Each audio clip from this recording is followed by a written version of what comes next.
All right, welcome. I wanted to say James. Welcome to episode 3 of Negronis with Nord. Today we have our first guest, DonYe. Welcome. Thank you for joining.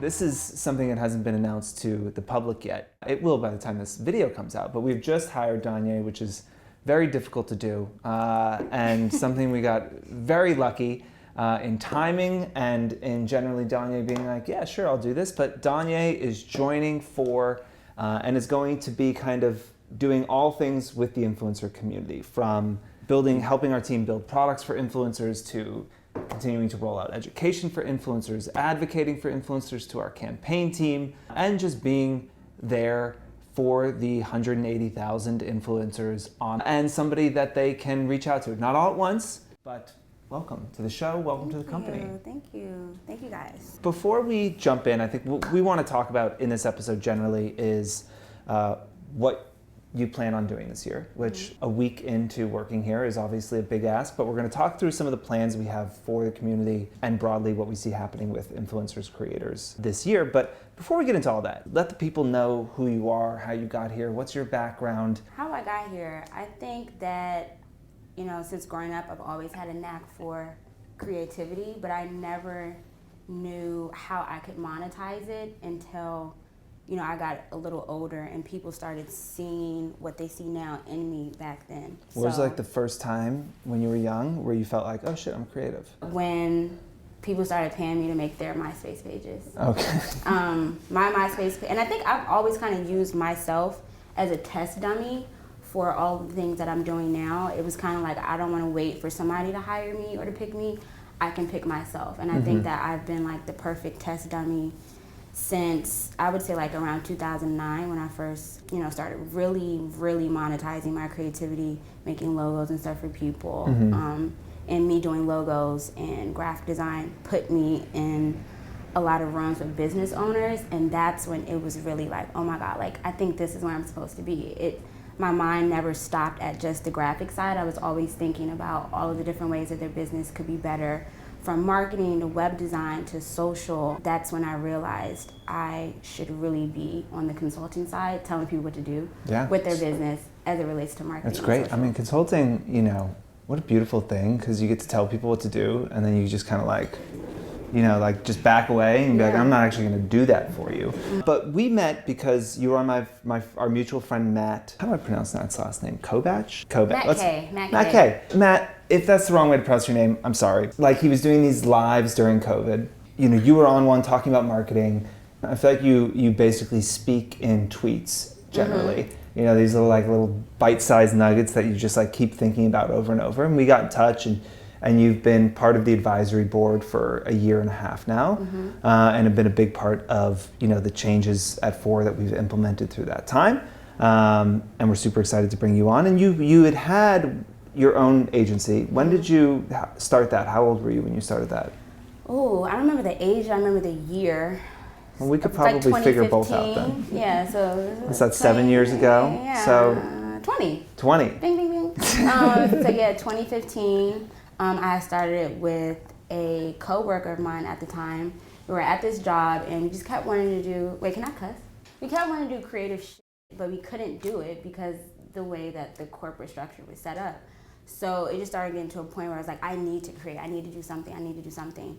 And we landed on a creative agency, which at the time we didn't even know what the fuck a creative agency was, because, in Maryland, they don't really have stuff like that. So we kind of learned as we went, just figuring out problems when they arose. But that creative agency really just showed me my potential as it relates to creativity. I started diving more into dynamic projects that were encompassing of all things marketing, so social, doing content, hiring influencers, doing copy.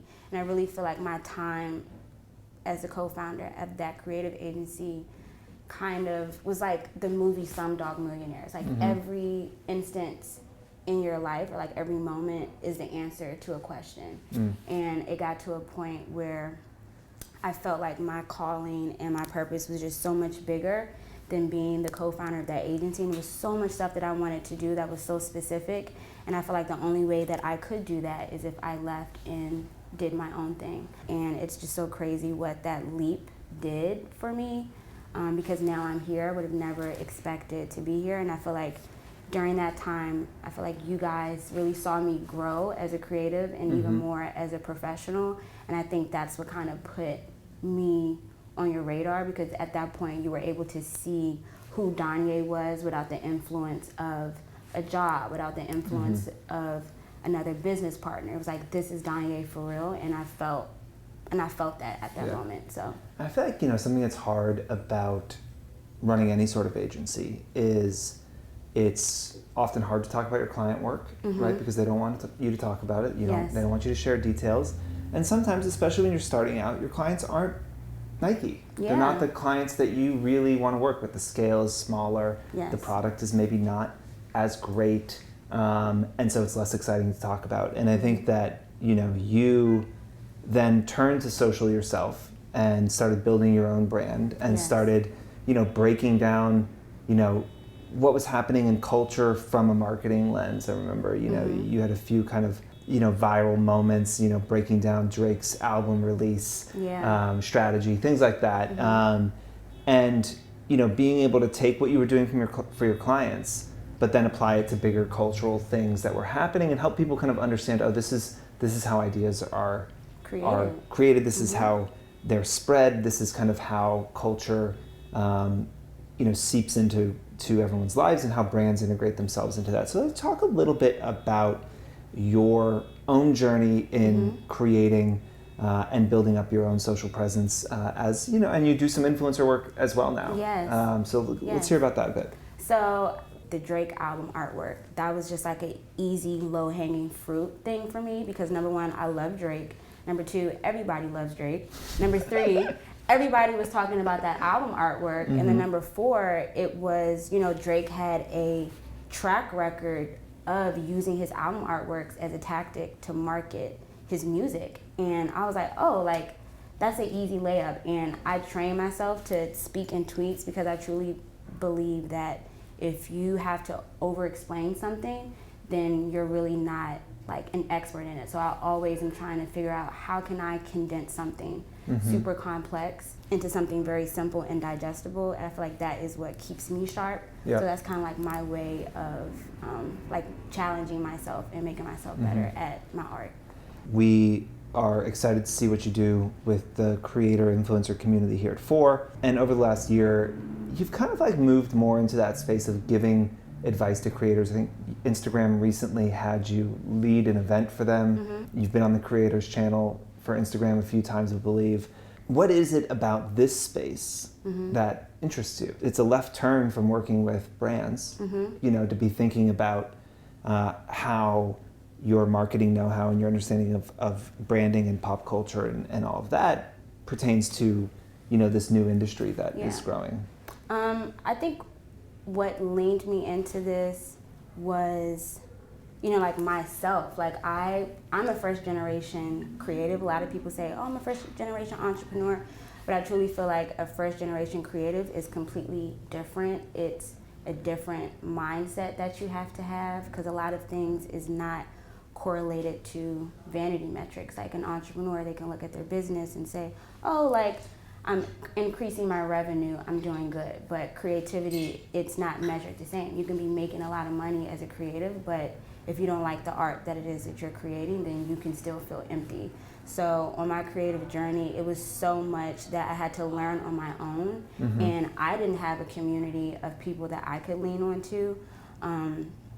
I was pretty much like the only creative out of my friend group, and I feel like once I started being a creative, it kind of unlocked my circle's inner creative as well, and it made me start looking at the world a little differently and people a little differently, and feeling like everybody has this inner creativity inside of them, but not everybody knows how to unlock it, or once it's unlocked, how to use it. So I really found that a lot of people were connecting to that part of me once I started sharing my story more. So talking about how I get myself out of creative funks. I feel like people don't really talk about that. They just kind of disappear from Instagram and then come back. But it's like, we should talk about that. We should talk about the anxiety that you get when you're on Instagram and you see other people creating and you're like, damn, like, how do I create something like that? So I just started digging more into the emotional side of creativity and also using different tactics that I use on myself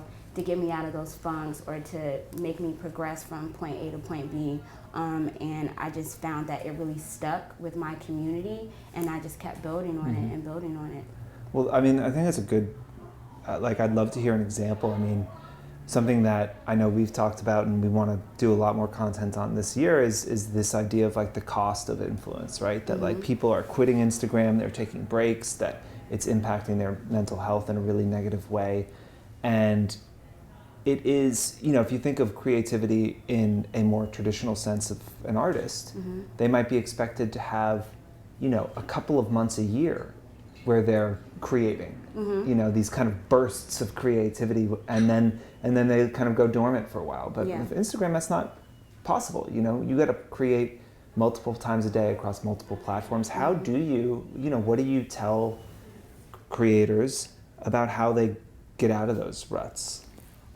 I would start off by telling them to really create from a place of passion and not vanity metrics. It's so easy to look at Instagram or these social media network sites and you think, how can I create something that's going to generate the most likes or the most shares or the most retweets or whatever, instead of saying, how do I make something that's going to make my inner child or my creativity happy? I used to be somebody that would just create for vanity metrics. So it's like, I feel like my Instagram was growing, but my creativity wasn't growing. And I didn't want to get to a point where I had all of these followers and people knew me for something that I wasn't passionate about. And that's when I flipped the switch and was like, let me just do stuff that I really care about. And I think that is what Matt probably saw in me and what Grace saw, because I remember around that time when I did that Instagram live, but like 2 months before that, that's when I kind of made the switch mentally to be like, let me just start creating more intentionally and create from a place of passion. And whenever people hear me talk or whenever I'm creating something, people always say, oh, I can feel your passion. I always had it, I just never really showed it. But I feel like passion is something that's so slept on, but you can feel it instantly. Like, you can feel when somebody loves what they do and vice versa. So that's what I would tell people if they're in a funk. Like, just not think about the numbers, but think about what makes you happy and what you're passionate about. It's why we talk about, you know, this idea of like, don't spend good money on fake love, right? The whole thing was about that, like, when you hit publish on Instagram, or if you're a brand and the influencer you're working with hits publish, like, the audience needs to believe it, and to believe it, you have to believe it, right? If you're saying, I love this product, I mean, I could talk to you about why y'all should buy a Mont Blanc pen if you want, you know. I love this pen. I think somehow it is worth the $450 that they charge. And if we were gonna talk about that for 10 minutes, I could explain why, and maybe you would believe me, maybe not, but I think it's so important to like really believe what you're saying. And I think that's something that creators, when we talk about this, like, you know, the mental health issues and all of that with creators, I think part of it comes from talking about stuff that you don't love for so long. And it really, to your point, right, your metrics can be up and to the right. You could be gaining followers and gaining engagement, but like, for this space, which is a lot of like artists or like artistically minded people, if they're doing something they don't believe in and they don't love, it doesn't matter how much following, how much engagement it gets, it can't like replace the fact that you're like doing something you don't like, right? Exactly. And I think that's such simple but like hard advice, right? It's like the most obvious thing in some ways. You should be, if you're going to talk about it, you should love it. But then it's hard, right? Because money comes in, right, and says, well, you know, this brand wants to pay me $5,000, and maybe I don't love their products. How do you navigate that? I'm a firm believer. It's like a thin line between like talking about manifestation without making it cringe. But I'm really a firm believer in just putting out what you want to receive. I was doing so much client work is because I was just like letting anybody hire me. And I had a plan where I was like, okay, let me move a little different. Let me save up some money so that I have the option to be picky. Like, being picky is a privilege. And I realized that, so I planned for that. So it came a point in time where I just wasn't working with anybody. It didn't matter what the budget was. I had to feel excited about it in my gut, and I did that maybe like 1 or 2 times, and then everything started reversing. Like, now it's people that are coming to me, they're like, oh, we want you to do this, and I'm like, I love everything, but I can only do one thing. So now that one switch in how I approach my work had the world of a difference in the long term, because I sacrificed a little bit for a lot. So that's what I would tell people. If you're in a funk where you're like, I gotta make this money. You seen that reel was like, I gotta get this money by tomorrow. But if you are in a spot like that, I would really just take a look at everything from a 360 perspective and think, why am I in this spot? Because I'm just doing any and everything. And really just get intentional with what you're putting out, because people will pay you for what they've already seen you done. So if you're doing stuff and you're putting it out on social media, you're going to get hired for stuff. So it just comes to a point where you just got to draw the line in the sand, make that sacrifice, and just be intentional. That's like such a great point. It's hard to get there, right? And sometimes you're building and you take clients that maybe, you know, you're not as excited about, but I think it's important to try and get excited about the content, find a thing that you get excited about. But, you know, it's true, if you can get to a place where you can be picky, where you can say no. I do think that, you know, good work begets more good work. And again, if you're not excited, how is your audience ever going to get excited about it? It's just so obvious when somebody doesn't care about something and they're trying to tell you they care about it. It's cringe. You think of the next year in creator, like, what are you thinking about? What's the thing that, like, you know, if you weren't doing this job and you were saying, I'm gonna go, you know, I'm gonna be a creator, I'm gonna go full time, that's what I want to do. What would be the number one thing that you would be focused on this year? Is it doing more video? Is it TikTok? Like, what's the thing that you think that, like, creators should be focusing on now, outside of doing things that they love and they're passionate about and they believe in? I would definitely say audience ownership. That is my, like, number one thing that I preach, and I feel like audience ownership has changed my life. You know, when you have a social media account, you look at your followers, but you look at those followers, it's like everybody's the same.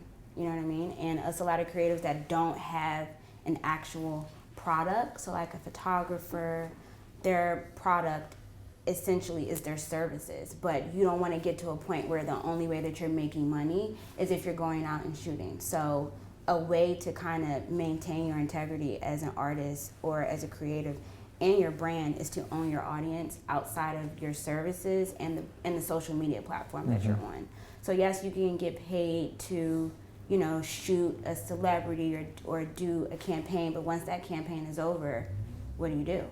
And I feel like owning your audience gives you more leverage, and it increases your, like, digital lifespan. You know, like, if you have a following on Instagram, your following is only there on Instagram. If Instagram were to shut down, or if Instagram changes their algorithm or strategy, you're now at the mercy of that. But owning your audience puts you in the forefront of that, and it kind of puts you in control of how you want your creative journey to go. So I definitely would say that would be something that I would preach, and that I would really encourage a lot of creators to do in this year and beyond. Yeah. I think that's a good transition to talk about things that we have planned this year. But what are some of your, just generally, what are some of your goals this year in relation to the influencer community? I want to, like, overall, I want to make at the forefront of redefining what influencer means. I feel like in the future, and even somewhat right now, a lot of the major influencers out there don't really consider themselves influencers. They consider themselves impactful, or they consider themselves, like, valuable. but that is what my eye is on, trying to get the people that already have that influence without the label of influencer to really redefine what being an influencer means, and it kind of change that stigma that influencer isn't just being pretty or selling lip gloss or selling something that affects your external, but an influencer can also affect how you view yourself more on the internal side. So that's kind of like my main goal, and I feel like everything from that kind of trickles down. So of course I want to increase the amount of influencers on the FOR platform. Definitely want to, and more specifically, getting as many creators of color that I can on there. I feel like there's so many, and we were in a meeting today, I was talking to Grace and Sophie, but they were talking about how a lot of Black TikTokers and creators are getting paid so much less than other creators, and I butted in and I said, you know, a lot of creatives that I know, they don't know what to charge because they're not educated on the business of influencing. And I think a lot of people are really good at creating, but they suck on the business side. So I'm really excited to provide education for a lot of up and coming influencers and influencers that are already in the industry, to educate them more on how to monetize their creativity in a way that, you know, fuels their bank account, but their passion as well. Yeah.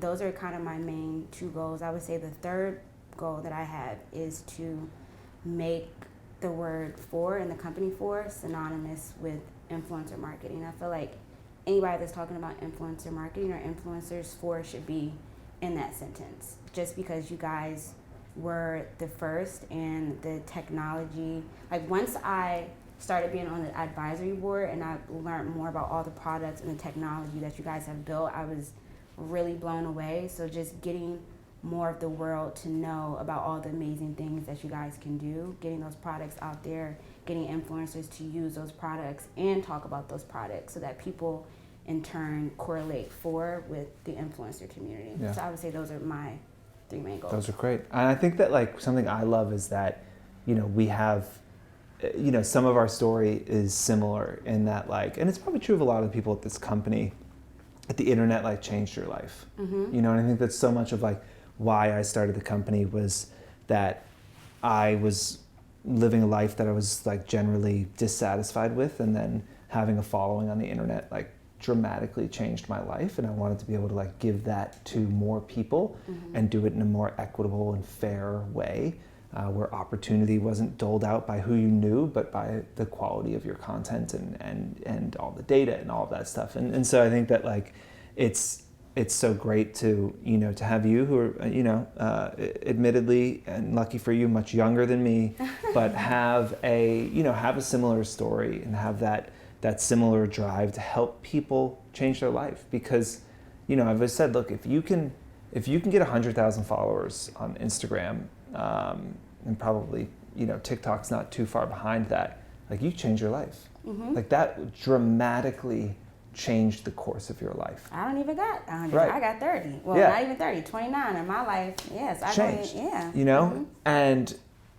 I think that like it's getting increasingly, it's hard to do that. It's getting increasingly hard to do it. But having a following is transformative. Understanding the value of that following is transformative. Understanding how to walk into rooms and charge for that following is transformative. And I think that we, you know, will continue to do stuff like this. You know, really excited to have you out there. I think it's something else that, you know, DonYe is going to work on is with 180,000 influencers and 1,000 new ones a week, it's impossible to know who's in our community. And I think that we're really excited for you to find creators who aren't in FOR, bring them in and talk to our campaign team and say, hey, these are people you should be working with, and find the people in our community who make sense, who we should be working more with, and advocate for them. And you know, DonYe again is here. We'll put up her email address if you want to introduce yourself and say hi. I will say again, on the campaign side, you know, to work with FOR, you probably need 50,000 followers and a 2% engagement rate. That's like our minimum, you know. And so if you look at FOR, we kind of look at the platform in two different groups. Under 50K, we're here to give you technology, guidance, education, advice, resources, anything we can to help you grow your following and understand how to monetize it with the clients who use the technology and more broadly any brands. Once you have over 50K, you start to be eligible for the campaigns that we run, and DonYe is going to be, continuing to look at that community, find people that we feel like we should be working more with, and advocate to the 40 or so people that we have now who are responsible for executing the campaign. So this is a great person to know in your life generally, but certainly influencers, drop her a line, say hi, introduce yourself, give her some time to go through it, figure out what she's doing and all of that. But we're super excited, DonYe. We're excited to have you. Thank you and welcome to 4, and I'm sure we're going to have you back on the show quite a bit here throughout the year. I like talking. And you're going to see DonYe's face a lot more on our Instagram. But cheers.